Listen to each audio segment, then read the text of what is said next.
Friends, welcome to the 124th session of Legal Empowerment Through Interaction lecture series.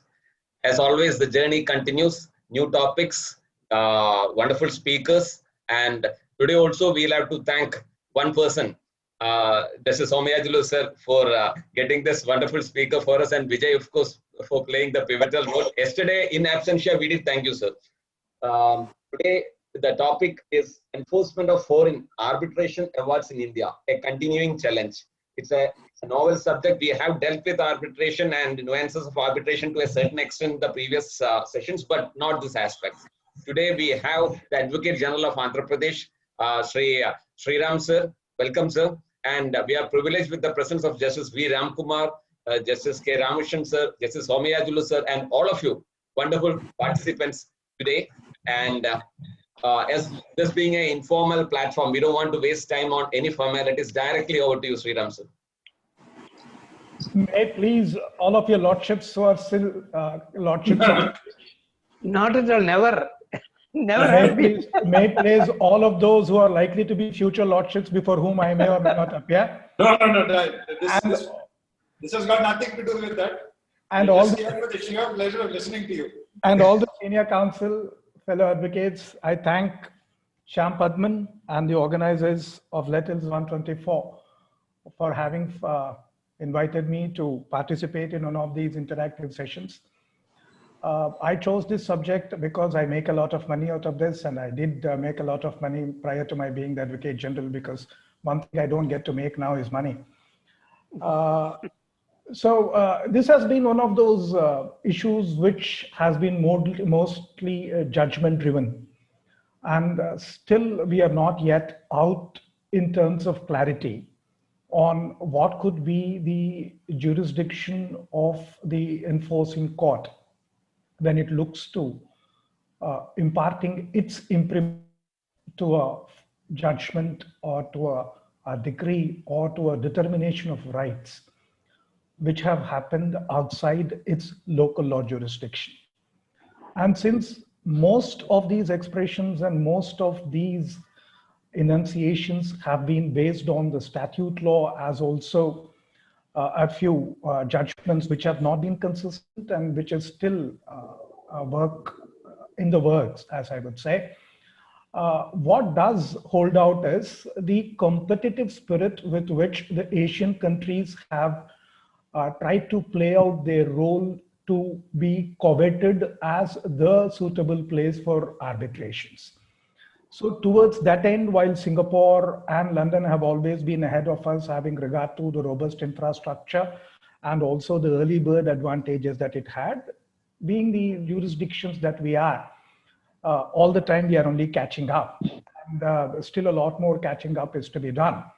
And as to whether in this competitive spree of looking to be the most attractive place for ensuring finality of decrees in the arbitration sphere, whether the jurisdictional law courts within the country have been doing enough to protect what is the local requirement, the local law, without at the same time compromising any of the jurisdictions posited on the Committee of Courts and the global economy that we are.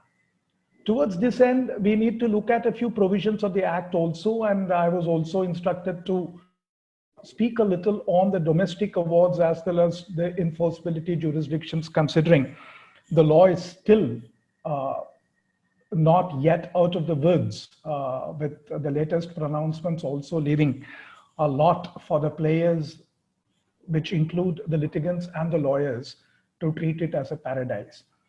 So when we look to what is a domestic award in contradistinction to a foreign award, the provisions of the Arbitration Act make it very clear that those awards which are passed in terms of Part 1 of the Arbitration Act, and this is under Section 2, subsection 7 of the Act, is a domestic award.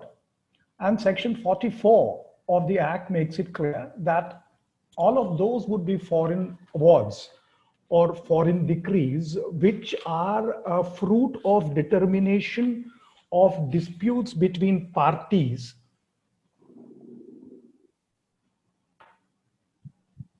which are initiated, the contractual relationship having been initiated in pursuance of an agreement which is referable to the first schedule to the Arbitration Act, which is the New York Convention. It is not necessary that everything that is under Part 1 needs to be comprised or needs to be composed of parties who are domestic in that sense. There could be an international commercial arbitration with its seat in India, but that still makes it a domestic award with a challenge to be under 34. I'm only laying out threadbare as to what could be a domestic award and what could be a foreign award. From the point of view of what could be a foreign award, the following things would have to be preeminently present. One, that it be an agreement between parties, not necessarily international commercial arbitration, but who submit themselves to be governed by the New York Convention. And towards that end, the term international commercial arbitration as defined under the provisions of the Arbitration Act also makes a compelling reading. The term international commercial arbitration would be such where one of the parties is not ordinarily a resident of India and everything else that is foreign to it. So we now know the 3 laws or the 4 laws that govern the substantive contract, the governing law of arbitration, the lay arbitry, the jurisdictional court, and also the local court for the purposes of enforcement. But that would be dilating too much on what is the play of laws. Now, as far as the position on what could be the parameters on which the law would be found to be enforced within the jurisdiction of the court, as far as Part 2 is concerned, the Supreme Court has now taken the view that the fundamental proposition of what constitutes public policy would be the same both on the anvil of Section 34 and also Section 48 of the Part 2 of Arbitration Act. So we, by a judicial precedent, have now equated as to what could be the parameters on the basis of which a domestic award could be said to be violative of the public policy of the state, having regard to the 2 further explanations that have come in the 2015 amendment. And this is a departure from the hitherto held law, where those were not meant to be expressions in the alternative. While the public policy question for the purposes of the foreign awards came up for consideration early in Renu Sagar, which has stood the test of time, broadly what was expected was that these meant 2 different things for the purposes of 2 different enactments. Or 2 different jurisdictions, where one is from the local law and the local governing act, the local curial law and the local procedural law. But yet, by a judicial construction with the latest judgment in Kalra, the Supreme Court has now, after a distillate of all the judgments that have come on the point, have equated the parameters of what constitutes public policy on the touchstone of which a domestic award could be set aside would be the same for the purposes of the foreign award. I'll be giving the citations later if necessary. I'll pass on a written write-up. Now, what is public policy has also come up for discussion, and public policy, not for nothing, has been referred to as an unruly horse. We have now looked at public policy in the context of an explanation that has come both to 34(2) as well as under 48(2), which says that it will have to be something that is in contravention with the fundamental policy of Indian law. Now, this explanation, which is equal to both Section 34 and Section 48, has raised the parameters of a public policy not being in the parameters of Section 23 of the Contract Act, but it will have to be a little bigger than what could be considered as only a violation of a statute. Let us now come to a fact situation. There are 3 formulations, and with great and only respect for the honorable judges, 3 or 4 expressions have come to be used as to what could be a fundamental policy of Indian law.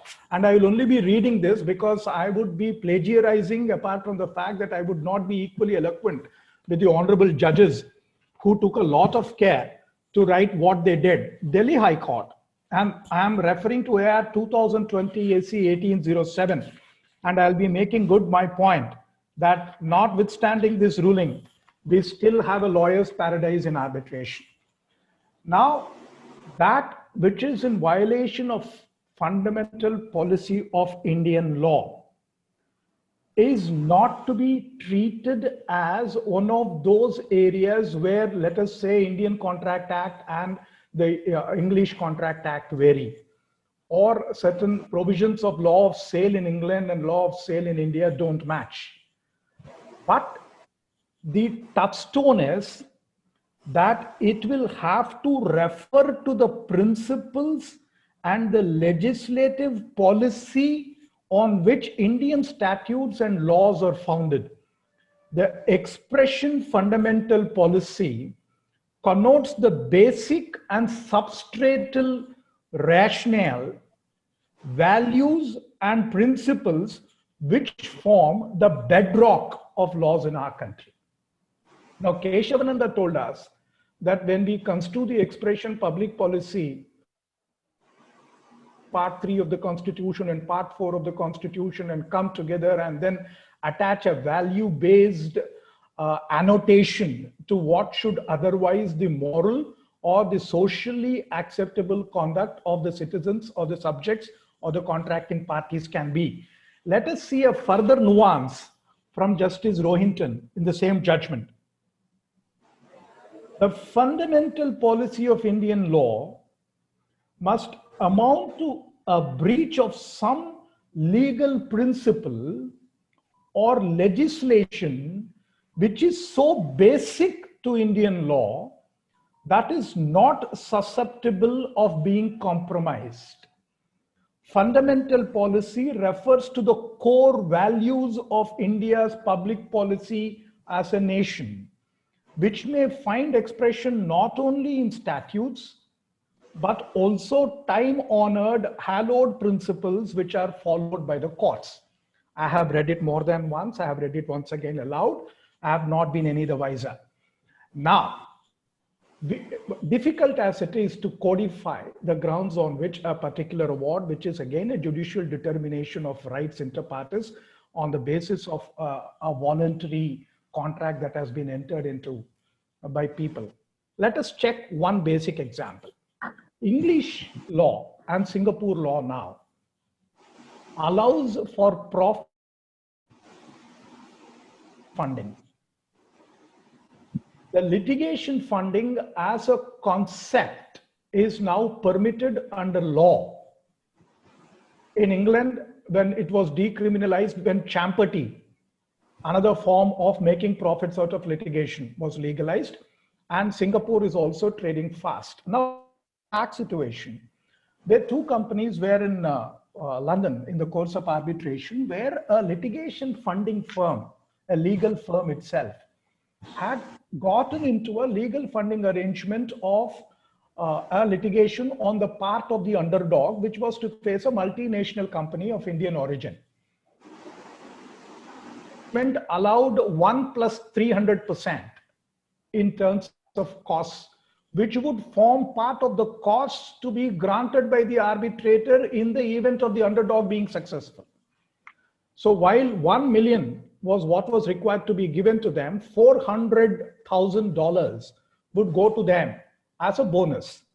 This was also awarded by the arbitrators in England. It was sought to be enforced in the jurisdiction of Hyderabad because it was a common high court then, and a charter vessel of the judgment debtor was set to move. Then one of the key contentions we have taken is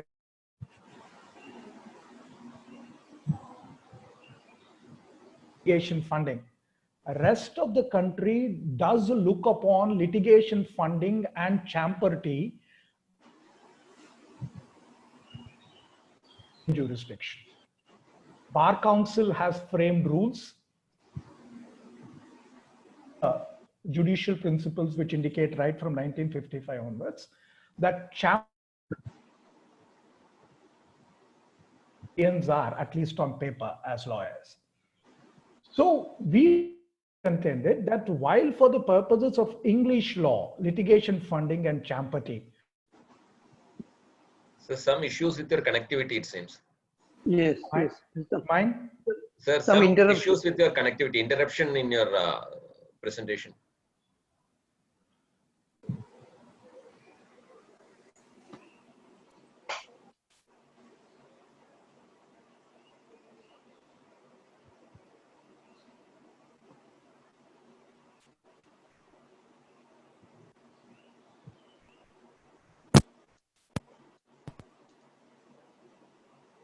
Can you hear me? Yeah, definitely.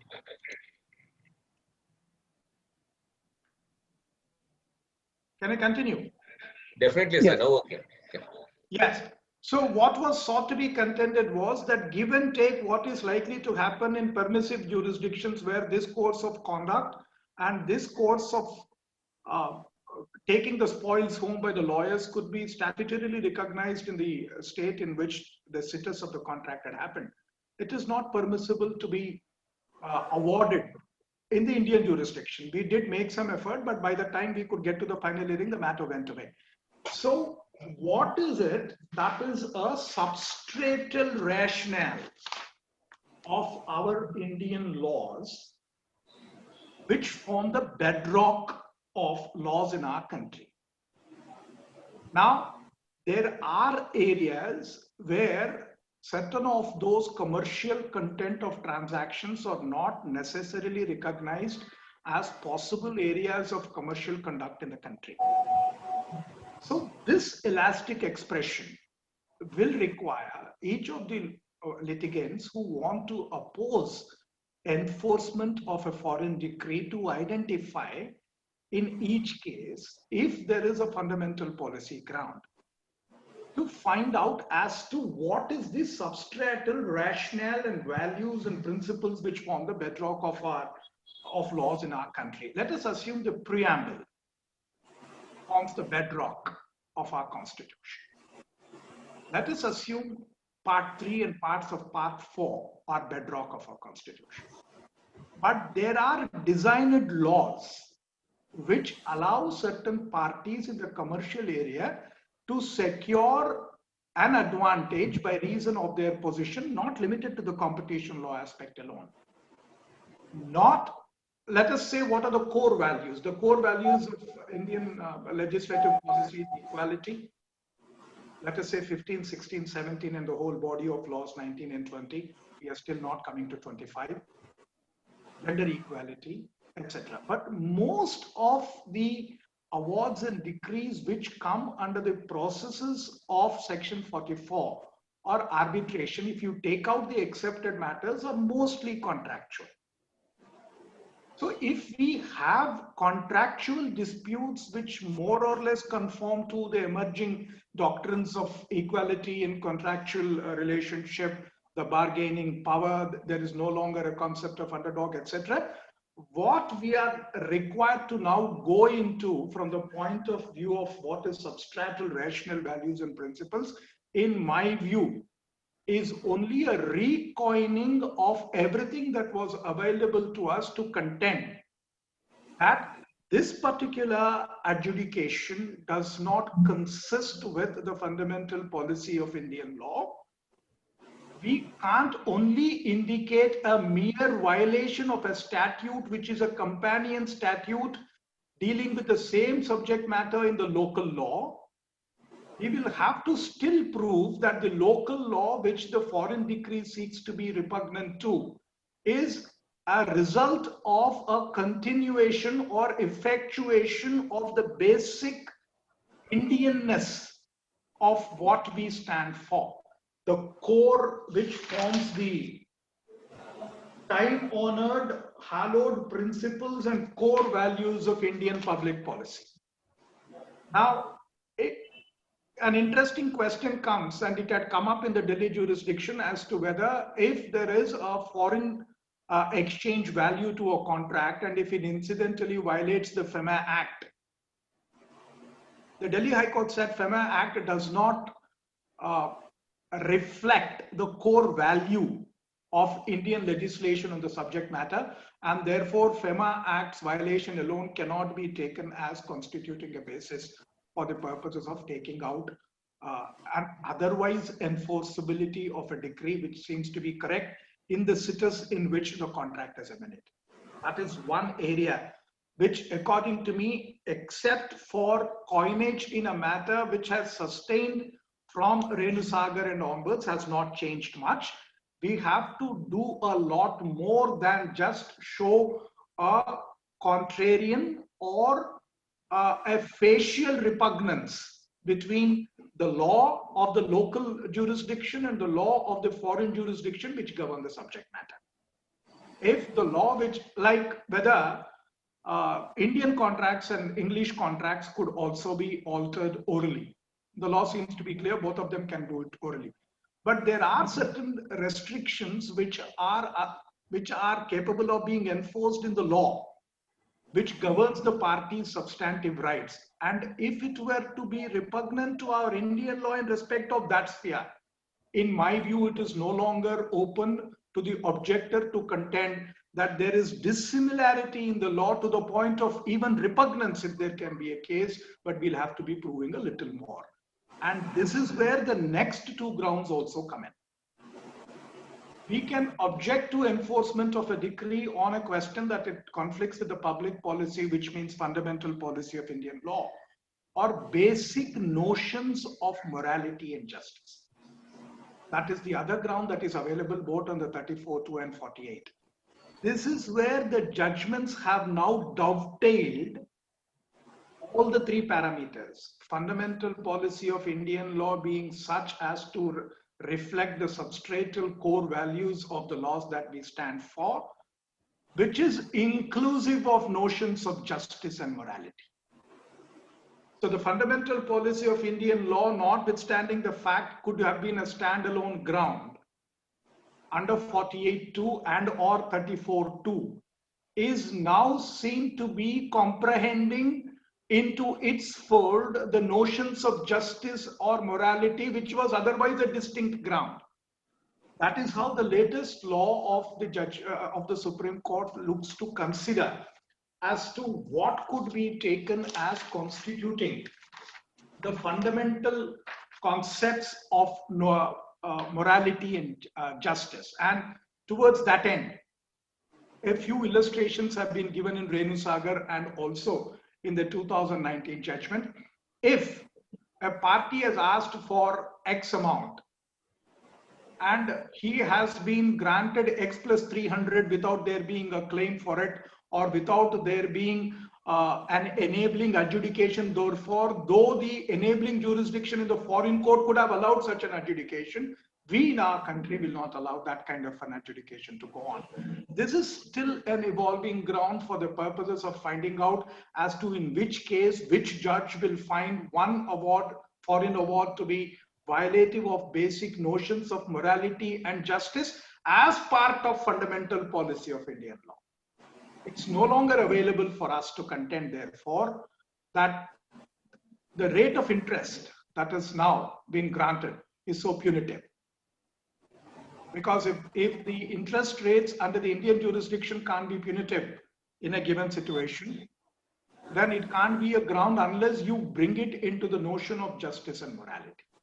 And morality is not to be now confused with the constitutional morality that is still a work in the woods, and we still have a 9-judge bench to rule upon it. I don't even want to quote what the Attorney General wanted to wish for the birth of constitutional morality, even if it came up before birth. So is the law now settled? It is not. Is the law now open to being said that the following parameters will determine 1, 2, 3, 4, 5, 6, 7, and 8? The following legislations form the bedrock of our legislative ethos of our country, so defines and designs what we as Indians are. It is not possible. Are there elaborated parameters on what constitutes notions of justice and morality? We do not have. We have a fair indication of illustrative processes by which a few enactments have been taken to be conducive to be interpreted as part of our being itself and a few that are not. And therefore, the law, with all that is being written and all that has been said over the period of last 6 years, we have this that has now been said. That which is available to 34 is available to 48(2) for the purposes of public policy. One additional ground is, of course, patent illegality that is available for 34(2), which is not available for the purposes of 48(2). And therefore, one fundamental proposition that has stood the test of time is, in the enforcement jurisdiction or in the 34 jurisdiction, there can't be a review of the decision on merits. Because interestingly, during one part of evolution of law, even Wensbury's reasonableness was sought to be read into the arbitration's findings as one of grounds of challenge. Perversity is still available as a patent illegality, but in all forms, whether under 34 or 48, a review or a revisiting of the merits of the claim, even if it be an error or a very bad error in terms of jurisdictional errors of the tribunal, is not available to be looked at from the point of view of enforceability. So we have what is now in constitutional law sense come to be recognized as a deferential oversight. I do not want to add to further words into what is already a play of words in regard to this jurisdiction. What we will have is a respectful and not an incisive or a microscopic scrutiny, which anyway was not available. Now, with reference to the amendments which have come to and with the march of law that has now come to, it is safe to say that the onus to prove that it is not enforceable has become much more tougher than what it was. And the judicial approach in recent times, notwithstanding a few aberrations once in a while, is to accord finality to an adjudication which parties to the dispute willingly chose to abide by, and not to reopen any of those issues easily. This broadly sums up as to what could be the fundamental policy of Indian law. We have a few instances of what has been taken and what has not been taken as fundamental law. For example, slavery. We have a situation where slavery in all forms have been banished in all jurisdictions. We have a corresponding provision under Section 17, which represented a far more baser and inhuman version of what is repugnant to our Indian ethos. So we will, the judicial upshot of the entire discourse is that it is easier to secure enforcement having regard to very limited parameters on the basis of which the enforcing court will look to enforcing it or otherwise. There are a few other grounds which are available to challenge. The challenge could be on the ground that the party making the application was not given proper notice or was otherwise unable to present his case. And yet another ground, and that is why it makes it a fact-intensive adjudication, whether under 34 or under 48, is that matters which are excluded or which are not the fact situation that is brought before the tribunal is not a matter or a dispute which was agreed by both parties to be taken to arbitration. There has been a recent dissertation on how the enforcing court or a Section 34 court will conclude that a party was unable to present itself. First is the elementary principles of natural justice. Broadly, the adjudication would be, as is with Indian administrative law jurisdiction, whether in the conspectus of the entire hearing, there was a fair and reasonable opportunity for both parties to know each other's case, and either party was given adequate opportunity to put forth its case. That seems to be the thumb rule. The second question, the second test that has been applied is as to the collection of material and the collection of evidence. It is now a part of the contention that the party was unable to present its case if it is proved that the evidence which was relied upon by the arbitrator was behind the back of one of the parties to the agreement. And the third, and which also was a part of the natural justice contention which was going on, it was argued that if on the basis of record that is available, which is admitted to by both the parties, that one of the serious contentions which was taken was not adverted to at all by the arbitrator, and therefore it would be part of that formulation of unable to present its case. Supreme Court has negatived that contention, but with a caveat.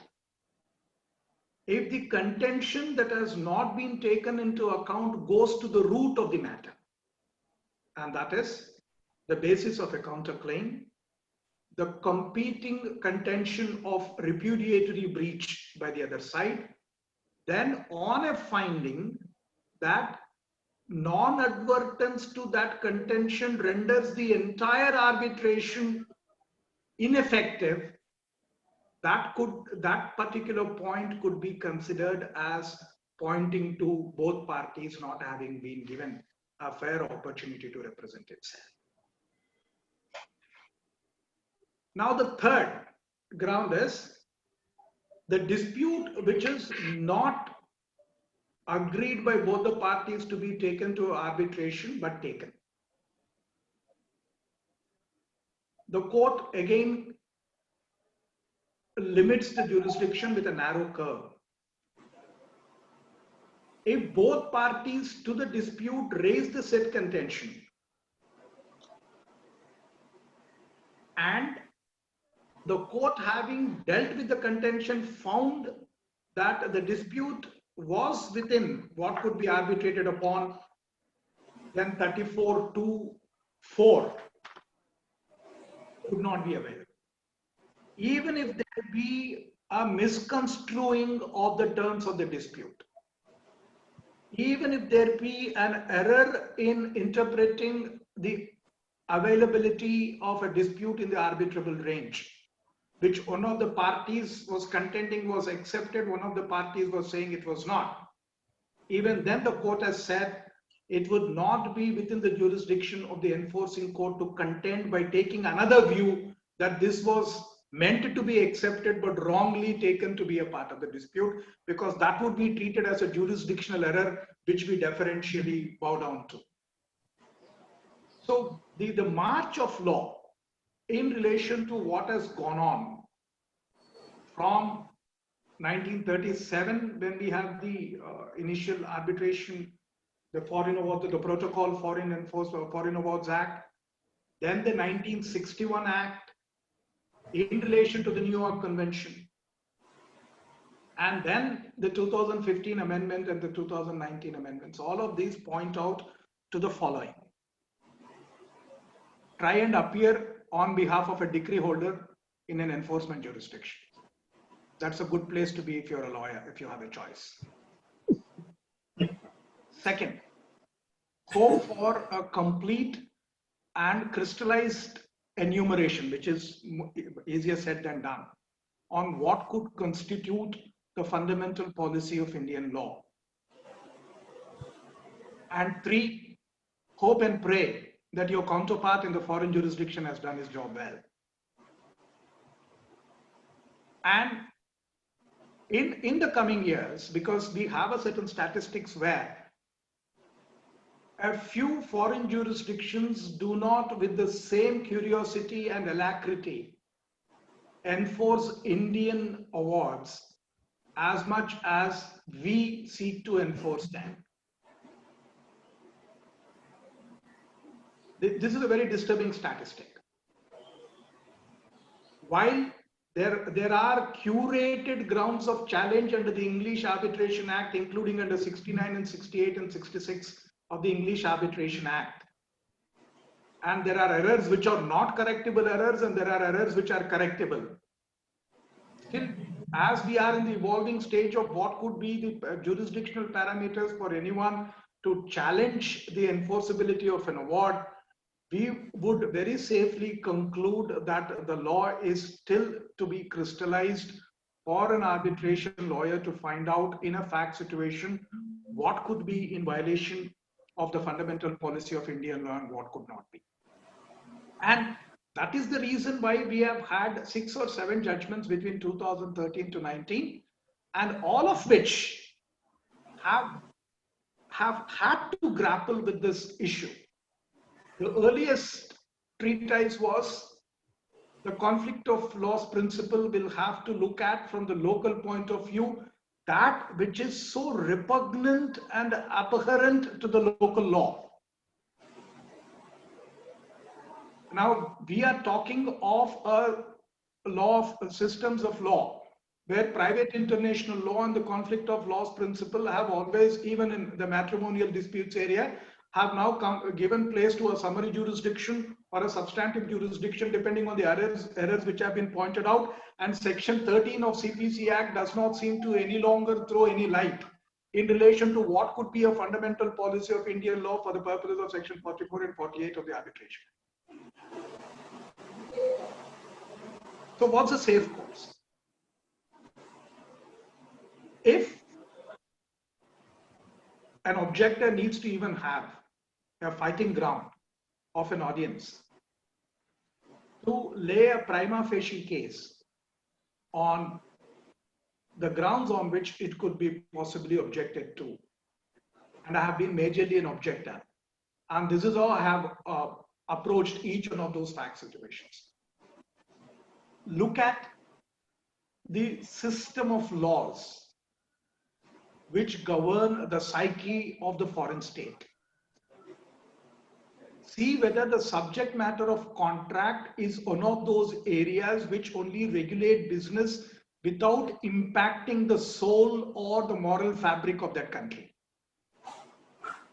Also apply the same test in the Indian jurisdiction as to whether this particular legislation which we find to be in contravention of is just one of those superficial legislative interventions which does not affect the day-to-day life of every common citizen of this country.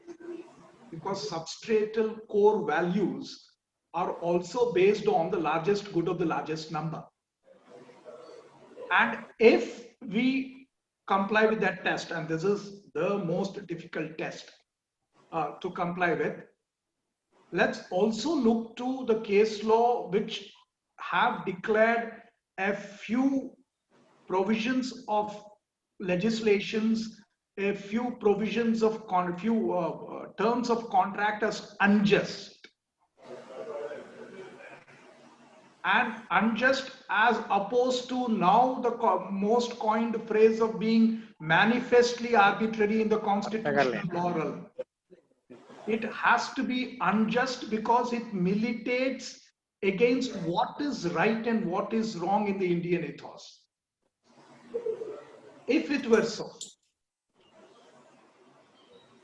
then you have a fighting chance of telling the court that what we are pointing out is something which, if is enforced, will be abhorrent to the value systems of this country. There are certain jurisdictions where lobbying is used. And we have also now legalized lobbying as far as the defense contracts are concerned. There are certain monies which could be paid legitimately in the same expression or with a disguise which are enforceable in a few jurisdictions. But is it now part of Indian ethos pre-Bofors or post-Rafale? I'm so sorry, learned judges. I'm not contained by the constraints that you have. As to whether it has now been taken to be a new ordinary for Indian jurisdictions to deal with lobbies. These are difficult excursions to make, and honorable judges have not made it easier for us. If we have to figure out one legislation in recent times which answers the requirement of the core values of India's public policy as a nation, which may find expression not only in statutes but also time-honored, hallowed principles which are followed by the courts. Now let us assume what is the core values of India's public policy as a nation. Distribution of land. Will it ever come in the foreign jurisdictions? Independence of judiciary, with whatever little mutations we have today. Is this a part of our arbitration jurisdiction at all? So if we are looking to apply this principle to a fact situation, since we do not have the liberty of going back to the honorable judges to seek explanation whether this could be, it is a place which will involve a lot of activity at the hands of the lawyers. And if we can identify 6 or 7 legislations which could come up in this area as part of equal, if there is a jurisdictional claim for damages on, say, gender equality, then of course it's part of, and if there is a contract, if there is a termination, and if there are penal damages which have been awarded, these are easy. There is nothing in this global world which is peculiar to a country's core values which is not available in the foreign state as an equal core value of that jurisprudence.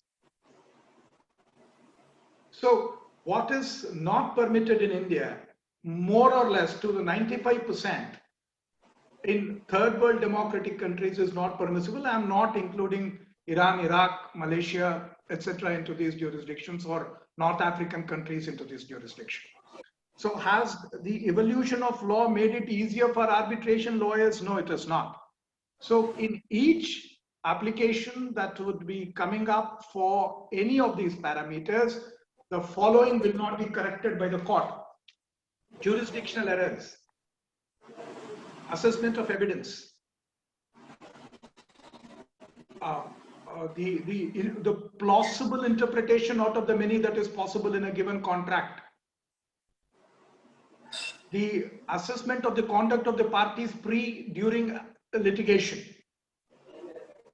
with a little scope that is provided for the errors of the arbitrators outside the state, because we as Indians are more condoning of the mistakes of people who are not Indians. So therefore, that also reflects in our judicial mindset, where we tend to give a long rope. I have had a fact situation where 7 interim awards, 3 final awards, and 6 erratas were given. I told a jurisdictional judge of the High Court that had it been your principal district judge, you would have suspended him. But that is the kind of the evolution of times that we are in, where we give a long rope, primarily because 2 parties have decided to take on the headache, and one of them can't be whining and complaining too much when the headache gets a little too stiffer for him to follow. Now, this being broadly what the nature of jurisdiction is, let us look at the number of inconsistencies that we have had in the recent rulings of the Supreme Court. FEMA has been held as not being suggestive or evidence of the core value of Indian legislation. Its predecessor avatar, FERA, was found to be so in Renu Sagar's case. Delhi High Court said FEMA and FERA are different. That has now more or less been upheld by the Supreme Court in the latest judgment. But we have one discordant note, where an export policy of India was altered during the currency of a contract between 2 entities, Indian and foreign. And the change in government policy was not part of the force majeure. We had a Supreme Court judgment of February 2020, which said that an alteration in the export policy of the Indian state during the currency of the contract, which has rendered the contract impossible for one of the parties to continue with the performance, is a part of fundamental policy of Indian law. And truth and behold, the same judgments which have yielded a finding that it is not so is cited by the Supreme Court as being available as a ground of challenge. So if we are looking for a lot of consistency in the judge-made law, we are searching at the wrong place, and not only in relation to arbitration, in every jurisdiction. if we are looking at some kind, I'm so sorry, I don't need to mince words. Shyam, you have told me contempt jurisdiction is off. Don't take back your words now. So, Not applicable here. no, I have not attached motives. So, and the second thing is that if it were a set table and a set plate, what are we for? So therefore, in my respectful view, I think the foreign awards template of the arbitration jurisdiction is nicely poised, where there will be competing interests of one making India the most palatable place for foreign jurisdictions, foreign arbitrations, one where we will have the local lawyers also contest the enforceability, because the idiom is that it is so easy to file a suit, but not so easy to enforce a decree. So the same paradigm would continue. And one or two major areas where the Arbitration Act chose to concur with the major foreign jurisdictions has not resulted in anything, rather than creating enough paradise for all of us lawyers to believe in arbitration as the next thing, next best to happen outside the court. Of course, litigants would suffer. Who cares? Thank you, ladies and gentlemen. Thank you, sir. And we had a trip abroad, and we just came back for implementation of that. Ramkumar sir, your comments. My goodness, you are asking my comments. Excellent articulation. A real forensic treat. There was a touch of class blended with a humor in innuendo.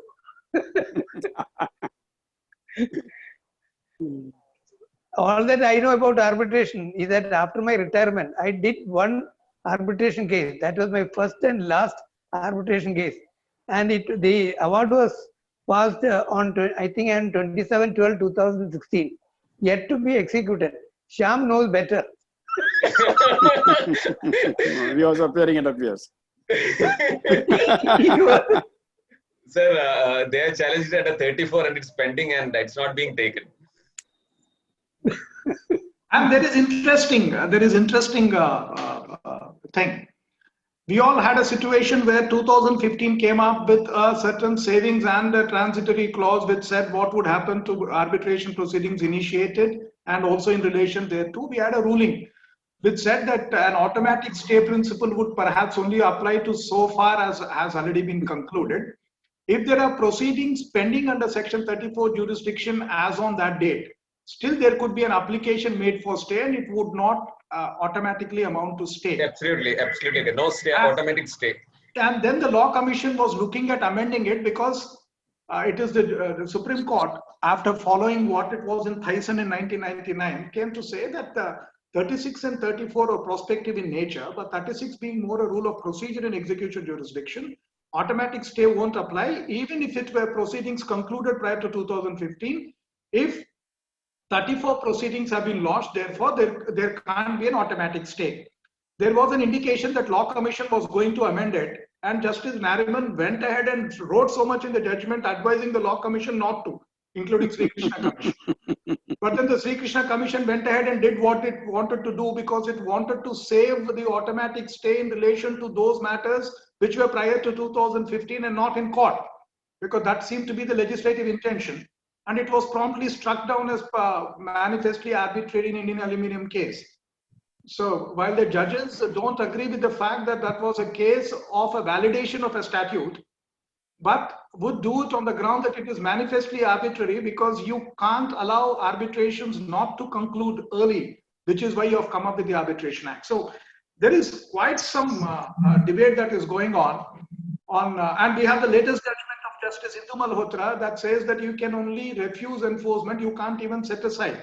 Setting aside jurisdiction was an excursion that was not necessary in that particular debate, because setting aside happens in the jurisdictional court, which govern the arbitration. So we have all views which seem to be coming, and it's going to be a paradise, believe me. Those of you who are not into arbitration. Sriram sir, to add to the confusion, our High Court, a division bench has said that when applicability of the two acts, unnecessarily confusion when Section 21 notice is what is the deciding factor, they said enactment, date of enactment. And now nobody is following it, but it is still good law in the sense like the judgment still is there. Yes, Ramashan sir. As a district judge, I had some occasion to deal with setting aside of arbitration awards. That is only domestic, not foreign, because foreign comes in the High Court normally. But number of decisions which, as Sriram has said, are in favor of enforcing the award, not to set aside the award. You will be finding it very difficult with the section that has been provided, the grounds that has been provided. It will be very difficult unless you have got an intrinsic knowledge of going into the lifting the veil and then find out something to set aside it. Otherwise, it is very difficult, because finding it against public policy will be also, we will have to find out our own reason if you feel, because our conscience says that it is against public policy. Then we will have to go into those. One aspect I came to understand, because there was one award passed where there was some agreement between a foreign country and the local man regarding supply of auto rickshaws or something like that.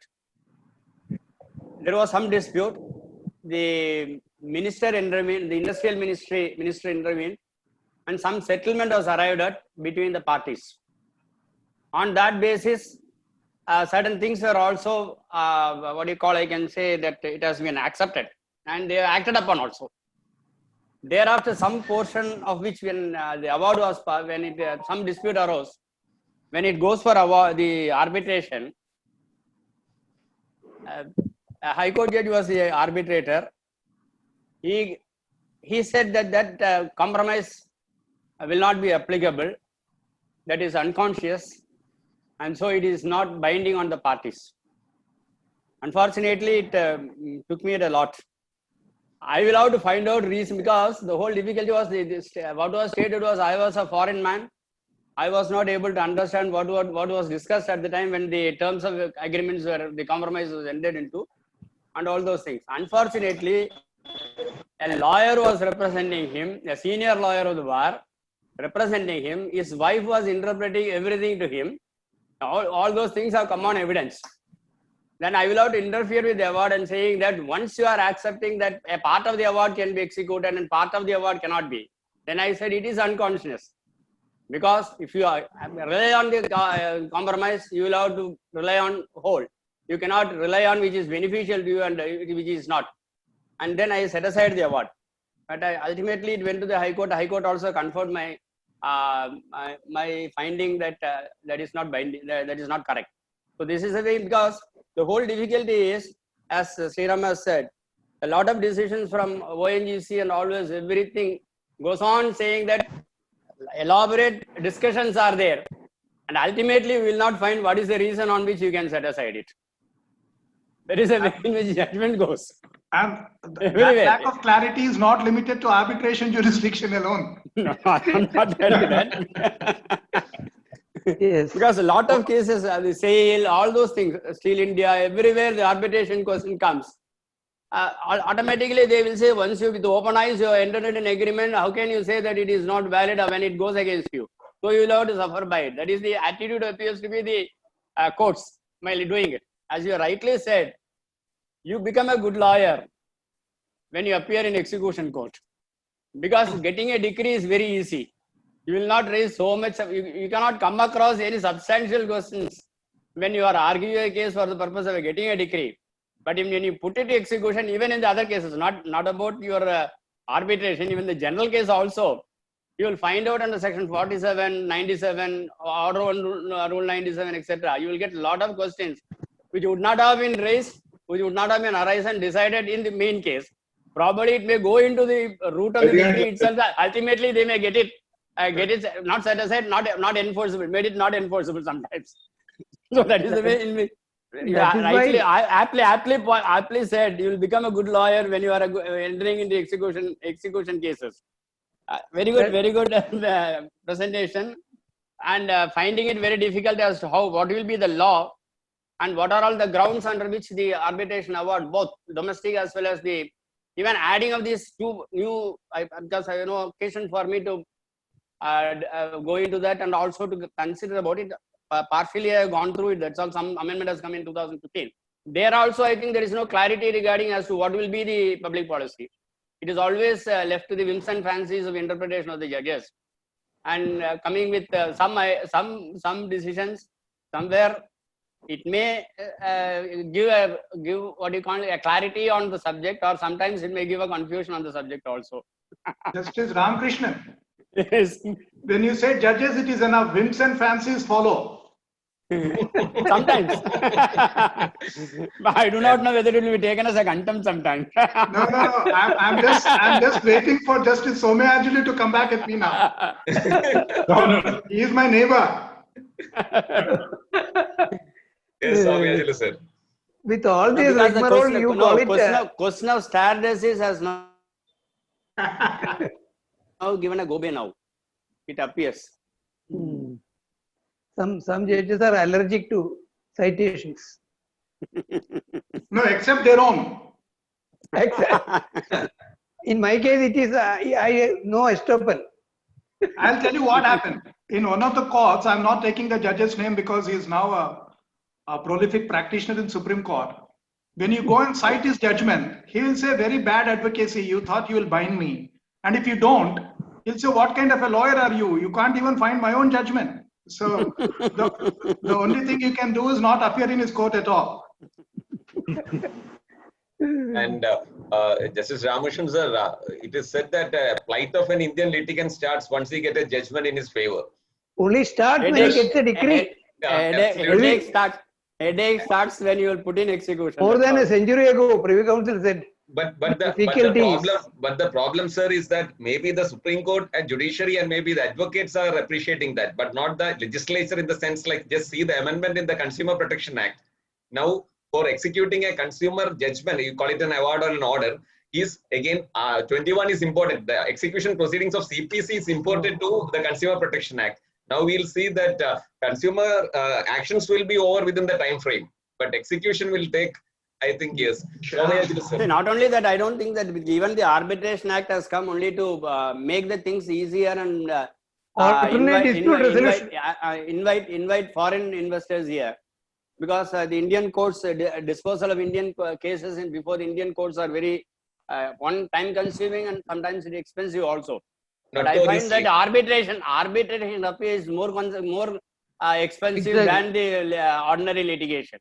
And the law, I'm sorry to say, the retired judges are very much interested in going for arbitration, because even the rules, some of the rules provides a fee section, because Kerala rules provide for a fee section in the case of, but they are not adopting that. They make more money than by the service. No, they will say, parties agree, we are going by the parties agreement, because the law also says parties can agree for anything before the arbitrator also. Justice Ramakrishnan, Justice Somayajulu is the king of arbitration in AP. No, I saw before his he took on being the judge. I saw his interview. I saw his interview. Yes. To the advice to the juniors as to how they will have to. Yes, so brace for an onslaught now. No. Brace for an onslaught now, all three of us from him. Somayajulu sir, your comments. No, whenever Sriram speaks, only one phrase or one thought comes to my mind. It is better not to open your mouth and be thought a wise man than to open your mouth and remove all doubts. See, without opening your mouth, you can look intelligent, sound intelligent, open your mouth. It's been, as I said, Sriram is one of the finest advocates that we have in the High Court of Andhra Pradesh. Behind that very, very, that scholarly look that he projects, there is a very, very razor-sharp mind and a razor-sharp tongue also. Very, very great encomiums. A quality of a good lawyer. Yes. Assertiveness on things which is required. But for the sad part that I'm a judge now, I have to agree with what all he has said. I'm in a very unenviable position, rock in the hard place. So I think since I'm an open conference, I leave it at that. നമ്മുടെ ശിവശങ്കറിന്റെ ഒരു കട്ടുണ്ട് അല്ലേ? ശിവശങ്കറിന്റെ ഒരു കട്ടുണ്ട്. I will tell you one thing.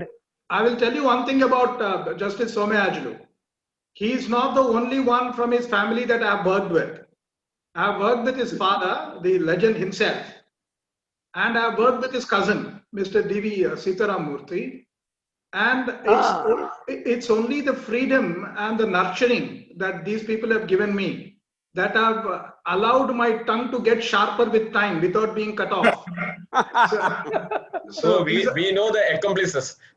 So we have literally been nurtured by a few elders in the order that we have named. And they have put up with every syncretic behavior of ours. Of course, also giving a left-handed slap as Justice Somayajulu did. Justice Somayajulu did.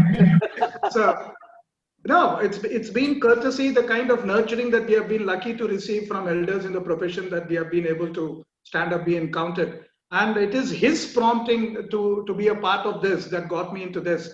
He keeps motivating me, he keeps encouraging me to come on to, notwithstanding what I project, I'm still a shy person. So he just ensured, and Vijay too. Vijay also is a good old friend of mine, and it is the kind of confidence building that the willingness of these people to stay with you gives you. And thank you very much, Justice Somayajulu. Nothing was meant to you as a judge, sir. Wonderful.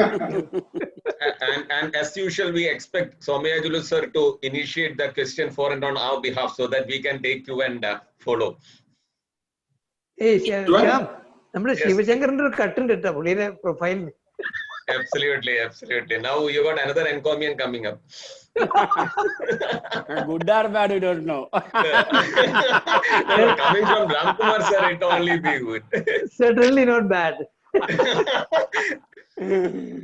Yes, Somayajulu sir. Sorry.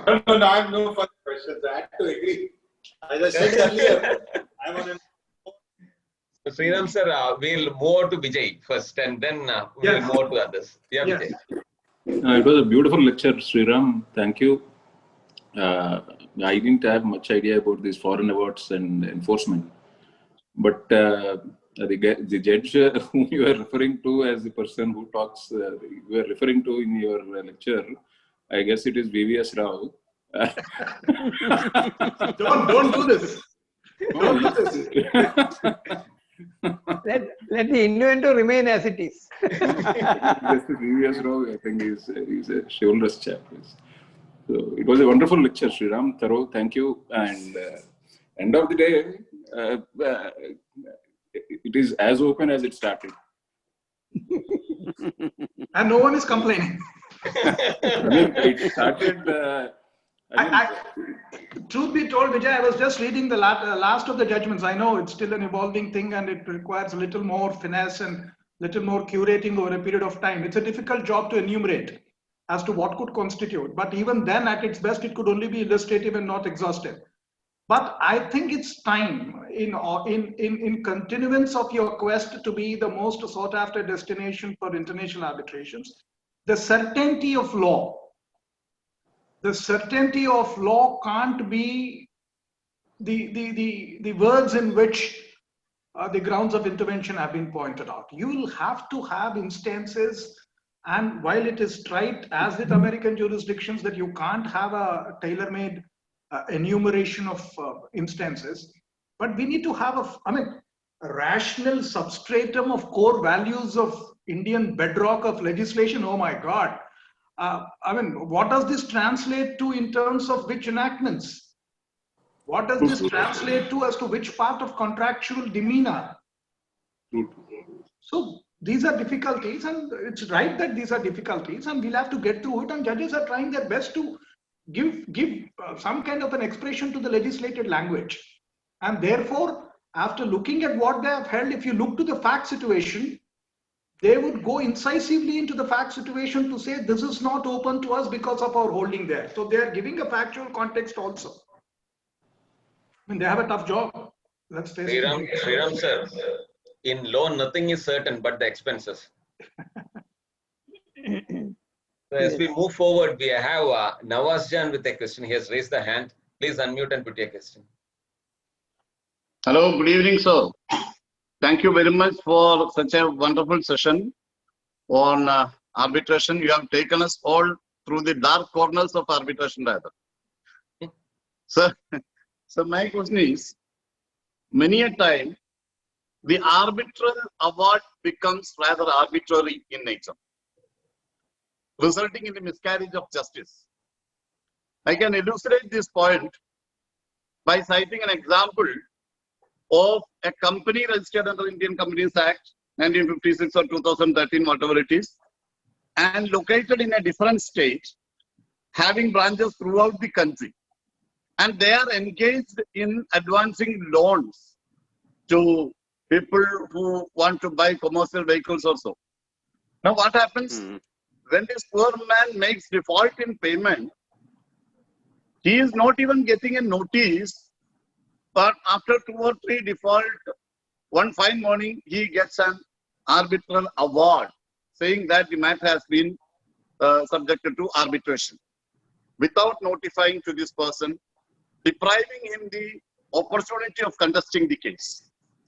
Now, as you have rightly said, always arbitral award, the court goes for the enforcement of it rather than setting aside of that. Then they come for a what you call execution, where the district court concerned on an OP appoints an advocate commissioner or someone to take custody of the vehicles also. Here, the party concerned is totally denied of the opportunity of presenting his case, contesting his case. Thereby, it's a blatant denial of the natural justice. My second thing is that whether the Commercial Code, does the Commercial Codes Act take away the jurisdiction of the arbitrators since the matter is a commercial dispute? Now, although your subject was foreign awards, my concern is with regard to the correctness of the arbitration proceedings. Though it is one of the ADR mechanisms which is meant to easily settle things, but here the people, always the party is getting victimized. As you have rightly pointed out, a word called lobbying. That lobbying aspect is everywhere. I am coming to the question whether the Commercial Codes Act take away the jurisdiction of the arbitration since it's a commercial dispute. Second is there any mechanism to see that the interests of both the parties are protected? Because even high courts are reluctant to entertain an OP under 227 at times. That's my question, sir. Yes. I'll come to the second question first as to whether the Commercial Codes Act takes away the arbitration mechanism. There is one case law that got decided, which again is suspect on the case, on the question. Now, the question that was decided was, if there is a matter that is not appealable under the provisions of the Arbitration Act, could it be taken as appealable under Section 13 of the Commercial Codes Act? Just note the citation, 2018-14 SCC 715. If you see Section 50 of the Arbitration Act, there are only, which is in Part 2 of the Arbitration Act.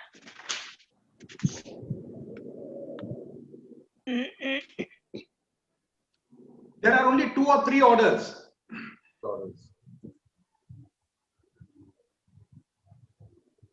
If the only order that is appealable under the enforcement jurisdiction is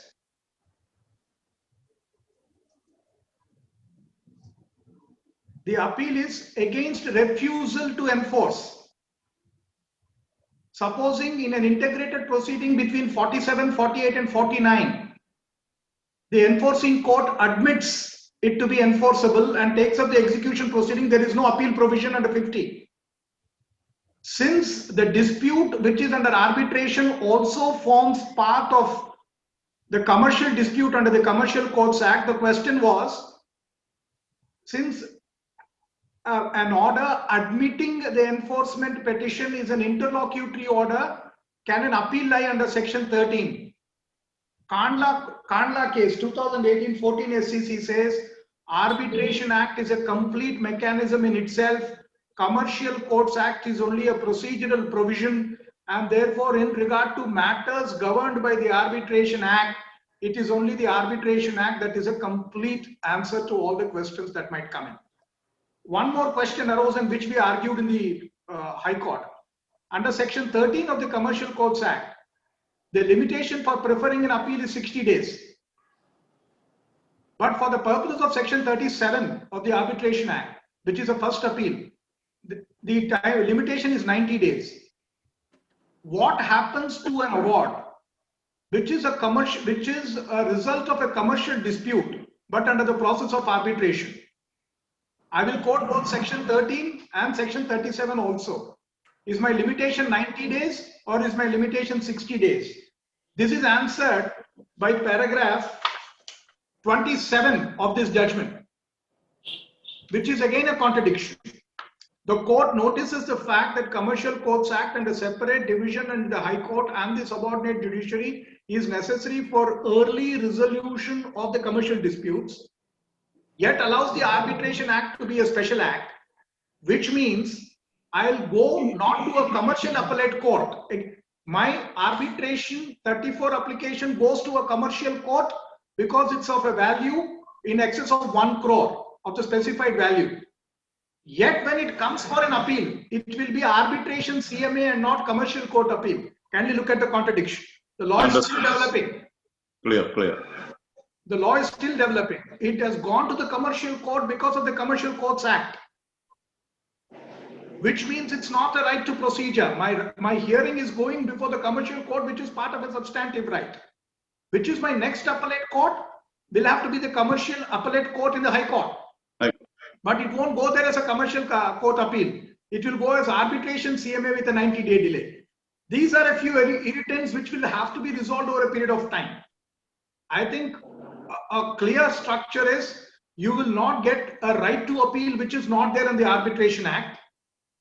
But if you have to be consistent with the objective of getting speedier resolution, you have to allow the lesser of the two evils to support an early resolution. So Arbitration Act and Commercial Courts Act have their independent operations.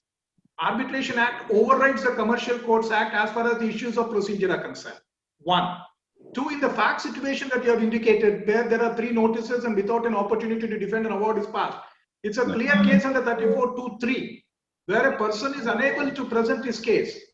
And it doesn't have to go into the substantive grounds of fundamental policy of Indian law or motion of morality or justice. It will have to go on the first principle that the party has not been allowed to an opportunity to present his part of the case, which apart from being in the natural justice jurisdiction, would also be in the Section 34(2)(3) jurisdiction.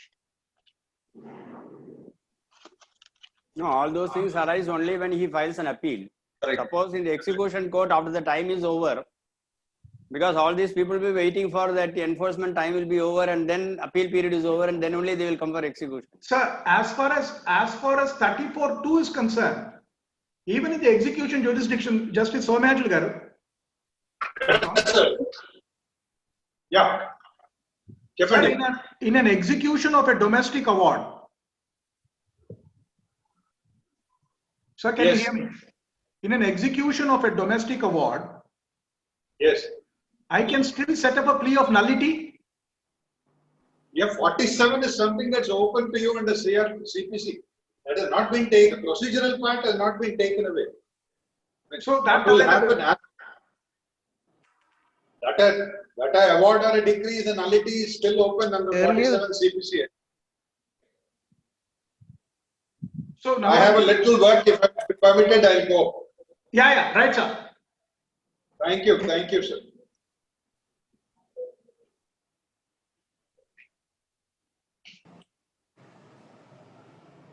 So, Shyam? Sir, regarding what Nawazjan was asking on the lighter vein, arbitrariness in arbitration proceedings, the distinction is between presiding officer and presiding officer. So, just like that. No, Shyam, I have taken too many chances with judges today. I think I've run off my quota. Sir, we have another question coming up. It is shown as RK. If you can. Radhakrishna. Radhakrishna. Okay, again. Now Yes. you Ah, He is a very close friend of Sriram. Yeah. Radhana? Yesterday, okay. So now I have to say that I have a complaint against Sriram and all because he has not referred my name. Hmm. Go to arbitration. Saying that actually Vijay and Somyajul Garu has introduced it. In fact, I am the first person who has asked him to give a lecture on this actually. So we officially recognize you, sir. Radha, Yeah. you and I are childhood friends, and if I don't give you the correct reference or the justified reference, you won't mind. But remember, there are judges in the audience with whom I have to be good. True, it's true. Nothing I will change concur with between you. you I and concur me. with you. I need to Yeah. tell you, Radhana and I go back about 40 years. His family and our family are family friends. His father was my father's boss, so I don't let it affect my relationship with him. If anything, I am the reverse here. So Radhana has been one of those very nurturing elder brothers, who keeps threatening you and also keeps goading you into areas. Yes, he was one of the first guys to have asked me to join this. Yes, Radhana, I shouldn't have missed you. No, not at all. It's all right. The In fact, question I is had actually occasion to like, cross swords with him in one matter in Hyderabad. That too was an arbitration matter. yeah. Shall I ask a question? Yeah, Radhana. Yeah. Actually, two different companies. One is Indian company, the other one is a foreign company. That they entered into a contract and that they have agreed that if there is a dispute and all, that the arbitration should take place at Singapore. Yes. Yeah. After passing of the award at Singapore, can it be executed in India? Yes, it can. It will have to be first enforced and then executed. If they have agreed the seat, if they have agreed a seat to be outside India, then Balco says part 2 of the Arbitration Act. No, but at the same time that they have also agreed that the Singapore laws will prevail. Even then. So what will happen is, what is the even substantive then, contract? if the award is passed based on the Singapore law and all, can it be executed in India? Yes. I'll tell you why. Then what could be the limitation point? The limitation is Article 137 only. Now the law is clear. No. Say for instance, as per the Singapore law, if the execution is 3 years, but whereas as per Indian law, if it is 12 years, then how could be? Because the award is passed based on the Singapore law. Yeah, I'll tell you. Okay, then now there are three laws that would govern. One is the substantive law of the contract, which you're telling us is the Singapore Contract Act. Yes. The arbitration and also therefore the limitation act, etc. there. Definitely. The arbitration act could be the Singapore law of arbitration, and that would be lex arbitrii. And the jurisdictional court to correct the errors of the Singapore arbitrator is again the court in the local jurisdiction in Singapore. Yes. Because that would be the award that could be challenged there. But as far as India is concerned, the limitation act that would be applicable as far as we are concerned, the local law as regards procedure for enforcement will apply. Right. But for the purposes of fundamental policy of Indian law, you will still look at whether the award that has been passed with application of the Singapore law would still come within the confines of what is available. Supposing Champerty, I have discussed. Singapore law allows 1:3 times as advocates fund for eating out of the gains. That is provided under Section 37 of Singapore Arbitration Act. Indian Contract Act does not govern it. Singapore Act governed the contract. Yet we will apply as to whether the basis on which the awarded damages has been given is within the fundamental policy of India. As far as local law is concerned, the jurisdiction where you are seeking enforcement, the law relation to that enforcement will apply, including limitation. So even if it is a, foreign award, then even based on the foreign law also, even if it is passed, still even if it is implementing at India and all, then the Indian law limitation is applicable. Yes, So because the Singapore law won't frame a law on the jurisdiction in foreign jurisdictions for enforcement in terms of limitation, because that would be a local law. no. Say, just my point is, say for instance, in a Singapore, if the limitation for execution is only 3 years, and after expiry of that and all, the very same award can be executed at India according to you, because as per Indian Limitation Act, we have 12 years. That's the reason. Yes. See, unless you're saying the award is a nullity under the Indian, see, if the award has the force of a decree in Singapore, only its enforceability is a challenge because 3 years have passed by. If our Indian law allows 12 years as limitation for enforceability, that apply the reverse test, no? Supposing under the jurisdictional law, the English court upholds the award. Okay. Or the Singapore court upholds the award. We still are not stopped from refusing enforcement.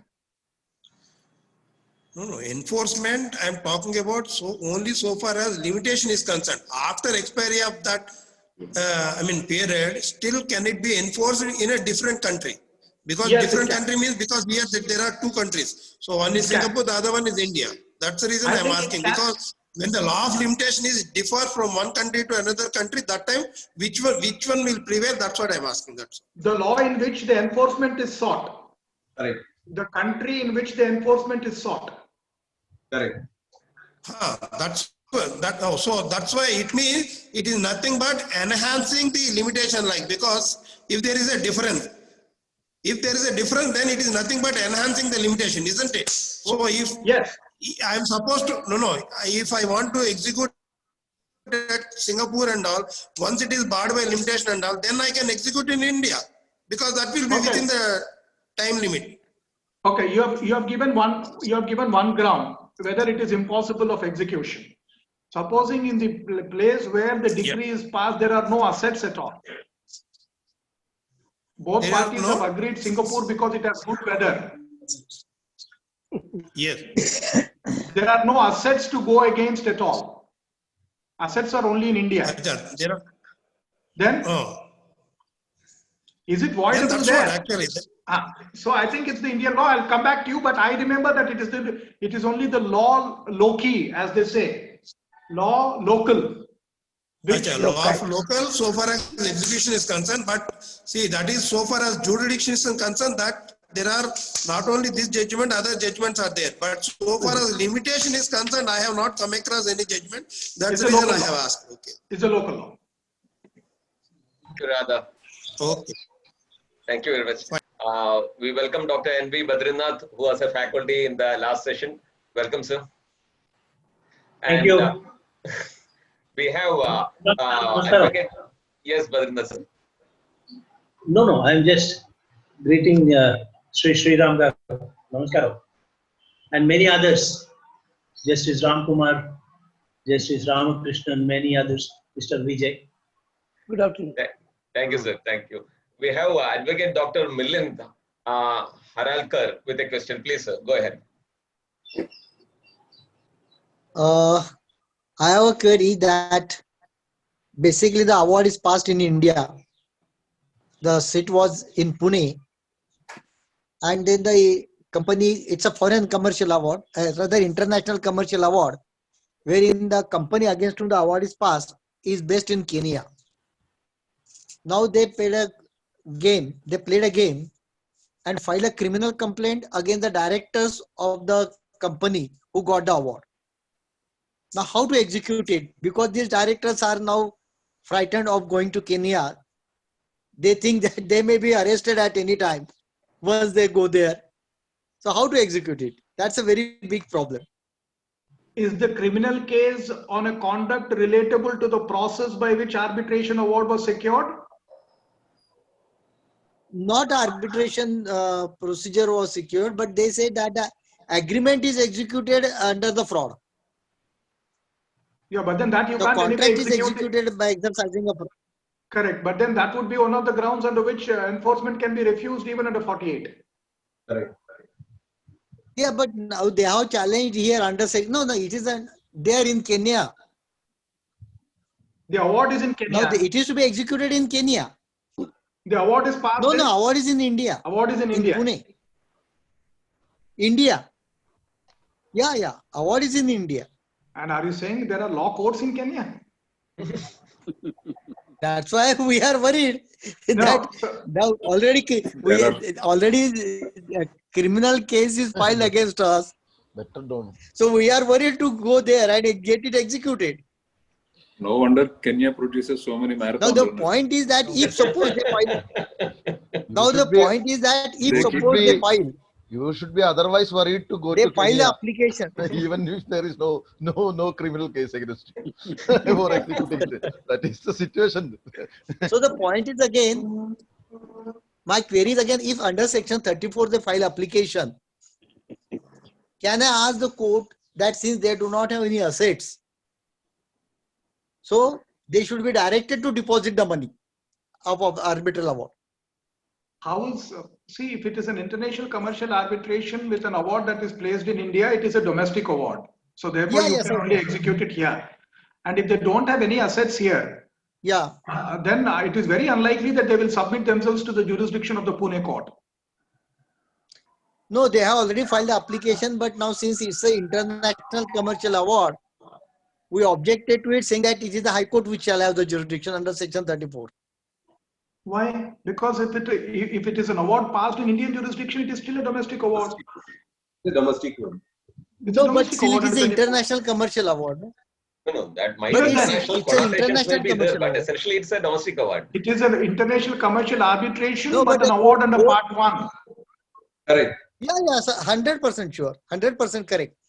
But for that purpose, then the section under section 2(1)(e), the court would be the High Court. That is only for the purpose of enforcement, I think. 2(1)(e). For the purpose of 44(e) of CPC. No. For 34 also it will be applicable. No? I'm not sure. Sorry. You're right. For 34 also it would be. You're right. Yeah, for 34 also it would be applicable. It is only the High Court, yes. It is only High Court which allows the jurisdiction. Correct. So where is the enforcement? Now you have filed for execution. Where I can file execution? Now they may go to High Court under section 34. My query, because there is nothing to execute here, they do not have any assets here. And you cannot go I have to Kenya execute also. it in Kenya. And I cannot go to Kenya also. So when they That is file the an biggest application, under 34, you can perhaps insist on a preconditional deposit.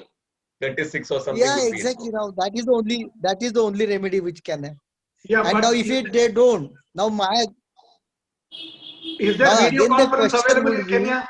that award. I don't think. Sriram. And now taking this for discussion further to the earlier point. Now my period of limitation in Kenya court may also last by that time. Because already I think, if I mistake not, the award is passed in 2016. You might have to be satisfied with a paper decree. Paper decree, it seems. Because section 34 application was pending in India, Pune District Court. We were fighting that.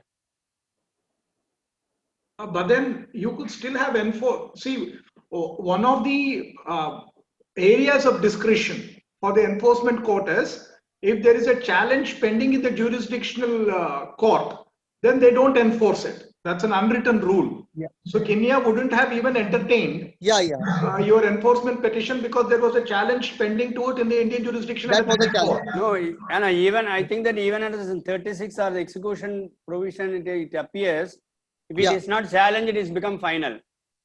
Yeah. Only if it has become final, then only the question of executability arises. Suppose an application for setting aside award is pending.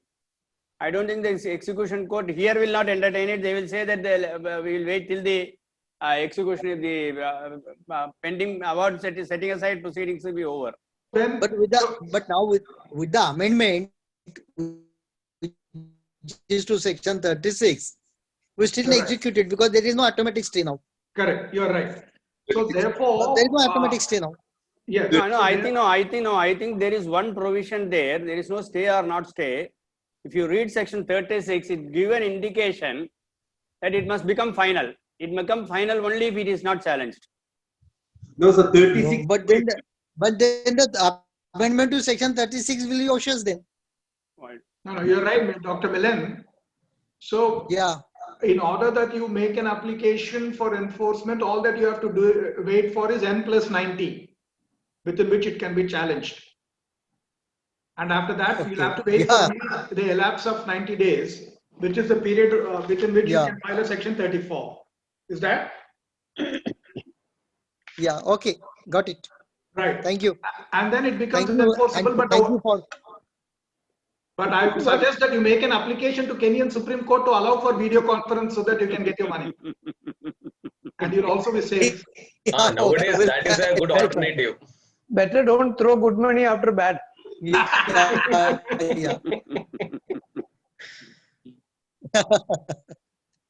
Yes, Mr. Krishna. Thank you, sir, and good elaborate lecture you have given. Thank you. So, Krishna sir, you are not audible.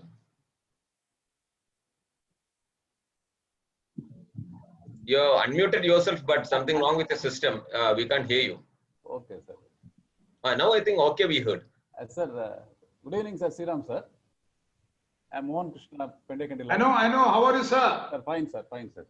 A small, I want you to throw some light on the fraud-related things, particularly under 34(2)(b), particularly under the first explanation.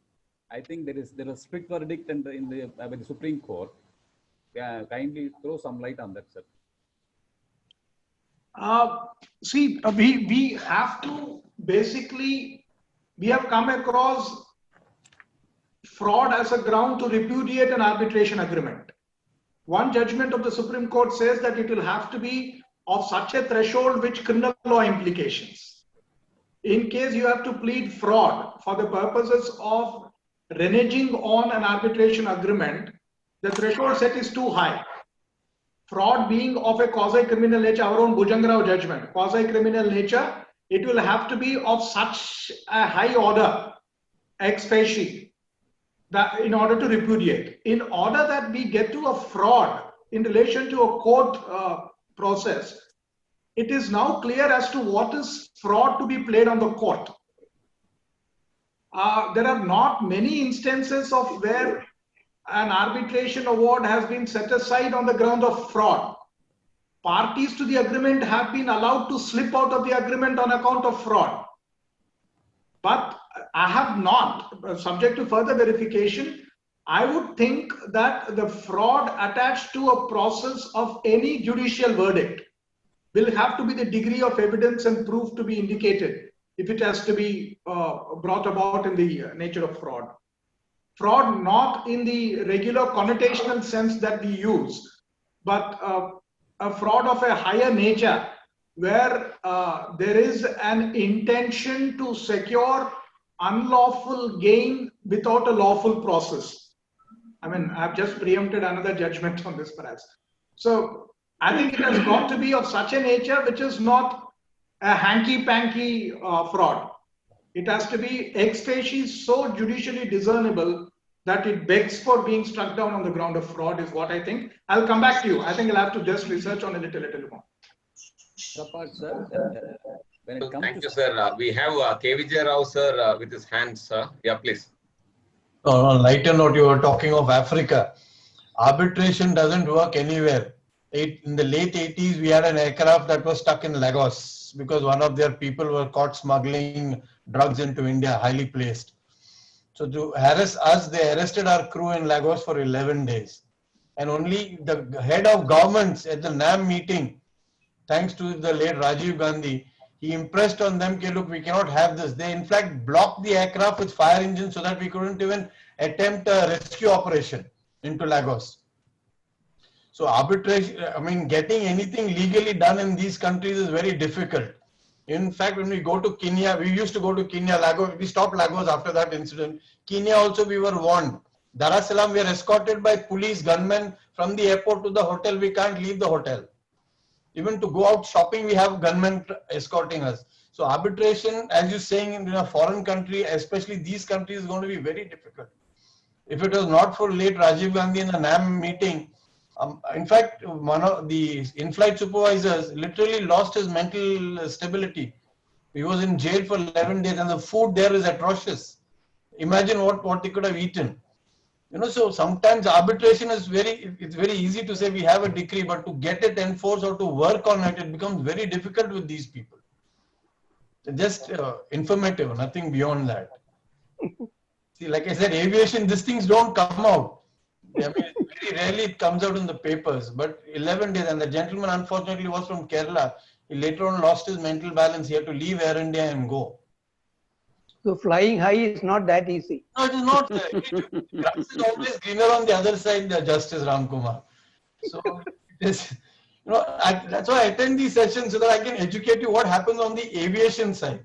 I mean, what little insight I can give you about that. So I kind of give it to you all. I hope you all take it in the right spirit. Definitely. Thank you, Rao sir, for that highlighting that aspect as well.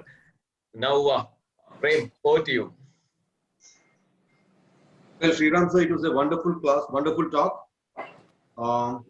So as Dr. Milind has asked, of course, we all know that it is Article 137 for enforcement of a foreign award. But sir, do you really think that the Supreme Court is right in saying so? Because Supreme Court even goes to the extent of saying that this is not like an Indian decree. On the other hand, we have under section 44A of the CPC which says that it is deemed to be a decree. And the only reason which the Supreme Court goes on to say is that a foreign decree, it is already covered by Article 101. And only an Indian decree, you can go under Article 136. So this can neither fit in under Article 101 nor under Article 136. So it has to automatically go under Article 137. Don't you feel that it is a correct law? Because even though we have two judgments, one is of the Kotak Mahindra Bank, Kotak Bank versus Bank of Baroda in 2020, and the other is by a three-judge bench. I think the recent one in Vedanta. I don't know whether it has been reported. Maybe 1 week. So, do you really think that it is 137 and not 136 of the Limitation Act? Yeah. So obviously you say 137 and 136. The reason is this. We are looking at a possibility of eschewing a remedy or perhaps the right to sue. When you construct the limitations on the right to sue, you will want to clearly find out the legislative intent in relation to a certain right which is restrictive of securing fruition of your right. Now, undeniably, foreign decree is not an expression used in the two entries that you have referred to, nor is it used under the Stamp Act. True. Under the Stamp Act, there was a challenge that if a foreign decree is not stamped, it is not enforceable under the provisions of Part 2 of the Constitution, or Part 2 of the Arbitration Act. Supreme Court dealt with it. So if we are looking at enforceable rights on the basis of a determination which has a classification in terms of a document, decree, deemed to be a decree, and a foreign decree. And this is a deemed fiction only for the purposes of execution. Correct. Only for the purposes of execution, it doesn't have all the flora and fauna attached to a decree otherwise, and there have been judgments on that front. So I would rather find Justice Indu Malhotra's opinion on the Limitation Act appropriate, because if we otherwise extend the limited expressions as comprehending the unenumerated also, then by a judicial verdict, we will be expanding the entries or the things under the Limitation Act. So 101 and 126, if we're not to comprehend a foreign decree, Thank God we had a residue. Otherwise, you would have been nowhere. I think that was a fair approach to have been taken by Justice Indu Malhotra. But at the same time, sir, Justice Indu Malhotra even goes on to say that this is not like an execution. Again, here you can have a delay condemnation petition also. Yeah. Because it's an original application. Now, from the point of view of whether it is an application or a petition, the entries in 137, 101 and 136 won't change. It won't, correct. Right. So nature of the proceedings being what it is, as to whether it is 3 years or more is the only question. So for the purposes of locating, it's not seven schedule entries where you can give a pith and substance rule. We had to find out there are entries and the entries do not comprehend foreign decree, and therefore let us go under 137. Please look at the pitfalls of it. Why would you otherwise have a residual entry if every other extended term can be brought in to an existing term? Because the legislature is clear that there has to be a residual entry, because all the named entries may not be able to accommodate the unnamed. Otherwise, we would be violating the principle of legislation behind the justification for a residual entry, perfectly matching for the present fact situation. I think 137 is a fair call.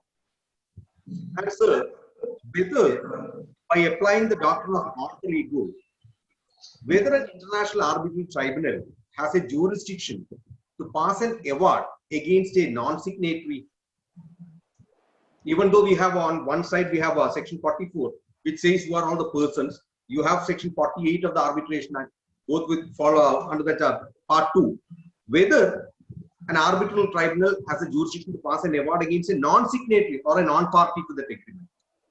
Well, yes. So there are a few judgments in the American jurisdiction under the New York Convention where non-parties to the arbitration agreement were allowed to participate and also were bound by an arbitration proceeding subject to their participation. If by reason of the construct of the agreement they are not tripartite, but without their involvement the arbitration agreement could itself not be executed, then for all practical purposes a non-party to an arbitration agreement has also been held to be available for arbitration even though it's not a party. That is one. Correct. Second, two, in Indian jurisdictions we go about injuncting banks under section 9 against bank guarantees. We injunct the public authority, the third party, from responding to a tender. So for various purposes we have been using the arbitration tool to bind orders, at least from the court, to non-parties. That is so far as section 9 application is concerned. But the core arbitration processes, I think except in one instance where Indian courts allowed on the back-and-back contract principle, we do not have any established instances of non-parties being bound to the arbitration proceedings. Correct. In American jurisdiction, it is already come by. That's in a Bombay, it was allowed. But sir, even in that case, Bombay case, see, we have a clear definition in section 44 of the Act. Section 44, which is the first section in chapter 1 falling under part 2. Part 2, of course, there are 44 to 49 that falls, it has been enacted in accordance with the New York Convention. Now, 44 would say that whatever is in this chapter, foreign award means it is an arbitral award on the differences between persons arising out of legal relationships. Whether contractual or not. True. Whether contractual or not. So therefore, it is not necessary that a relationship to a dispute necessarily has to be a contractual dispute. True. Now, that is where a very narrowed, very kind of carefully chiseled exception has been provided in the American jurisdiction, where if both parties in their consciousness and spirit agree that there is another party whose participation is necessary for the purposes of performance of this guarantee, and the third party also by his conduct as correspondence has agreed to it, courts have said you have got to get into the process of arbitration. Absolutely. That's the reason why under section 48, instead of the word person, what is termed as a party. Party against whom? An award. Correct. Thank you so much, sir. It was wonderful. So therefore, it is still open to contend that you can't mulct a non-party with penal damages. There is another line that is happening, because it is going to be breach on either side of the parties to the agreement, and a non-party has participated equally or unequally on either side. Then the question is whether a non-party to an arbitration agreement can be mulcted with a decree. These are still emerging areas. You're right. Section 40.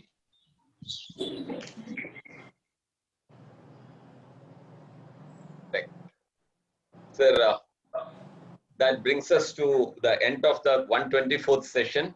And tomorrow, as we enter the 125th session, we have Honorable Mr. Justice Vineet Kumar Mathur addressing us. He's the Judge of High Court of Rajasthan.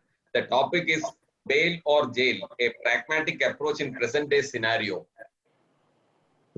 So today, we would like to thank Sriram sir, and starting from all persons, I don't want to name any specifically. Earlier on, we left out our whole thing. So all those persons instrumental for getting you onto this platform. And of course, I'm sure that this platform is good enough, and you're part of the family, and we will be able to retain you in this platform. We are sure about that. We hope so also.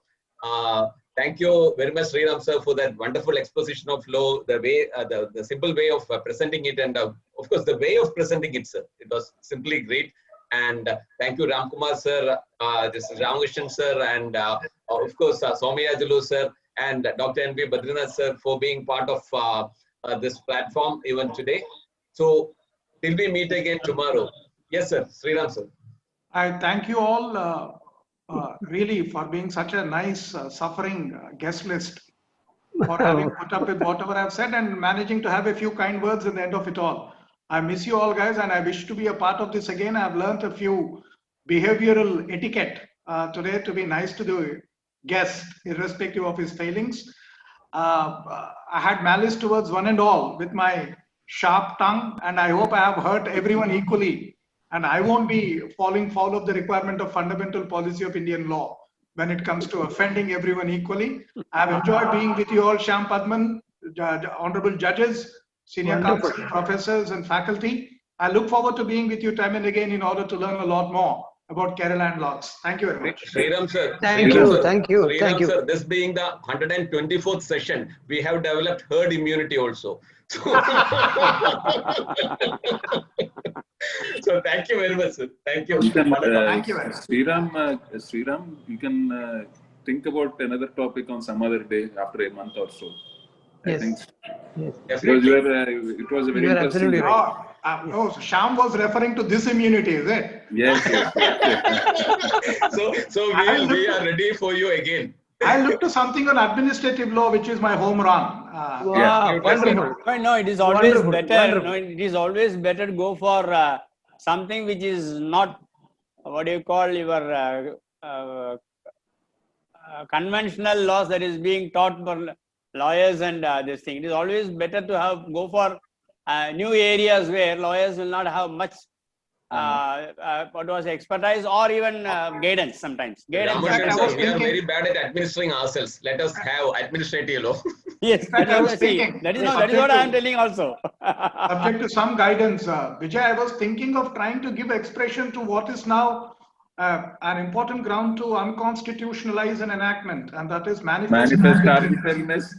Yes, I think. I thought so. I thought so. It is very relevant. I think it's really really getting a little tough. But then anyway, I'll be a participant in most of the discussions henceforth, and let's see what else is remaining of it.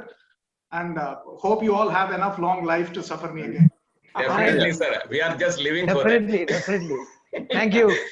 Thank you very much. It was indeed wonderful. All of you. Thank you.